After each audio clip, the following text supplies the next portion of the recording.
ನಮಸ್ತೆ, ನಾನು ತನುಜಾ ಕೆಬಿ, ಪಾರಂಪರಿಕ ವೈದ್ಯೆ, ಯೋಗವನ ಬೆಟ್ಟ, ಚಿತ್ರದುರ್ಗ. ಇವತ್ತು ನಾವು ರಕ್ತಹೀನತೆ ಬಗ್ಗೆ ಕೆಲವೊಂದಿಷ್ಟು ಮಾಹಿತಿಗಳನ್ನು ತಿಳ್ಕೊಳ್ಳೋಣ.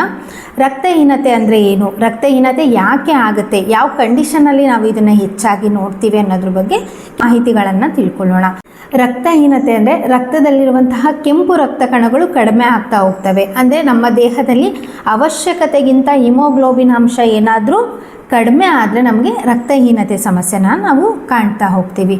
ರಕ್ತಹೀನತೆ ಸಮಸ್ಯೆ ಆಗಲಿಕ್ಕೆ ಏನೆಲ್ಲ ಕಾರಣಗಳಪ್ಪ ಅಂದರೆ ಅಪೌಷ್ಟಿಕವಾದಂತಹ ಆಹಾರಗಳನ್ನು ತಗೊಳ್ತಾ ಹೋಗೋದು, ಅಂದರೆ ಅಜೀರ್ಣ ಆಗದೇ ಇರುವಂಥ ಆಹಾರಗಳಿರಬಹುದು, ಪ್ರತಿದಿನ ಜಂಕ್ ಫುಡ್ಸನ್ನು ಸೇವನೆ ಮಾಡೋದಿರ್ಬೋದು, ಕಲುಷಿತ ನೀರುಗಳನ್ನು ಕುಡಿಯೋದ್ರಿಂದ ಇರಬಹುದು, ತುಂಬ ಹೊರಗಡೆ ಸಿಗುವಂತಹ ಪ್ಯಾಕ್ಗಳ ಜ್ಯೂಸ್ಗಳನ್ನು ಬಳಕೆ ಮಾಡೋದಿರ್ಬೋದು.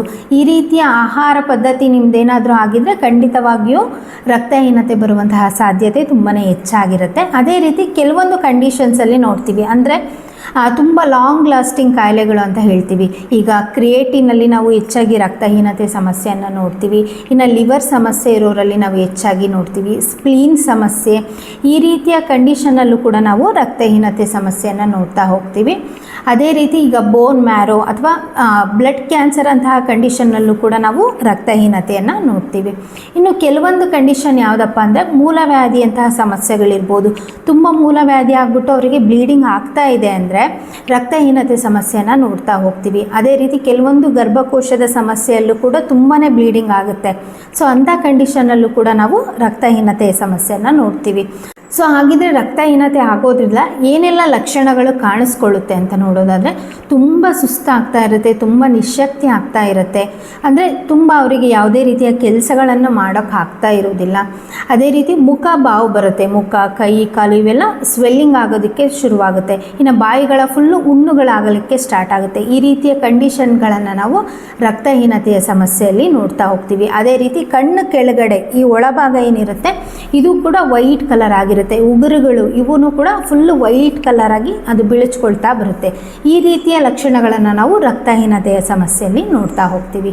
ಹಾಗಿದ್ರೆ ಇದನ್ನು ಯಾವ ರೀತಿ ಮನೆಮದ್ದುಗಳಿಂದ ನಾವು ಸರಿ ಮಾಡ್ಕೋಬಹುದು ಅಂದರೆ, ಅತಿ ಹೆಚ್ಚು ಕೆಂಪು ಮತ್ತು ಹಣ್ಣು ತರಕಾರಿಗಳನ್ನು ನಾವು ಬಳಕೆ ಮಾಡ್ಬೋದು. ಈಗ ಉದಾಹರಣೆಗೆ ಬೀಟ್ರೋಟ್ ಇರಬಹುದು, ಕ್ಯಾರೆಟ್ ಇರಬಹುದು.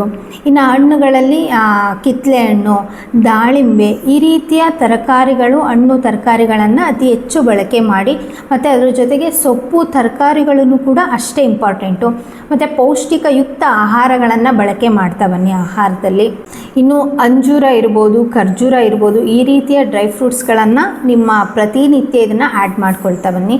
ಕೆಲವೊಂದು ಕಂಡೀಷನಲ್ಲಿ ಏನಾಗುತ್ತೆ, ಮೂಲ ಕಾರಣ ಯಾವುದರಿಂದ ನಮಗೆ ರಕ್ತಹೀನತೆ ಆಗ್ತಿದೆ ಅನ್ನೋದನ್ನು ತಿಳ್ಕೊಂಡು ಅದಾದಮೇಲೆ ನಾವು ಅದಕ್ಕೆ ಟ್ರೀಟ್ ಮಾಡ್ತಾ ಹೋಗಬೇಕಾಗುತ್ತೆ.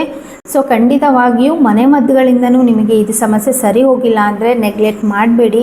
ಒಮ್ಮೆ ಯೋಗವನ ಬೆಟ್ಟಕ್ಕೆ ಭೇಟಿ ನೀಡಿ ಈ ನಿಮ್ಮ ಸಮಸ್ಯೆಗಳಿಗೆ ಸೂಕ್ತ ಚಿಕಿತ್ಸೆಯನ್ನು ಪಡ್ಕೊಳ್ಳಿ. ಮುಂದಿನ ವಿಡಿಯೋದಲ್ಲಿ ಮತ್ತಷ್ಟು ಮಾಹಿತಿಗಳೊಂದಿಗೆ ಬರ್ತೀವಿ. ಧನ್ಯವಾದಗಳು.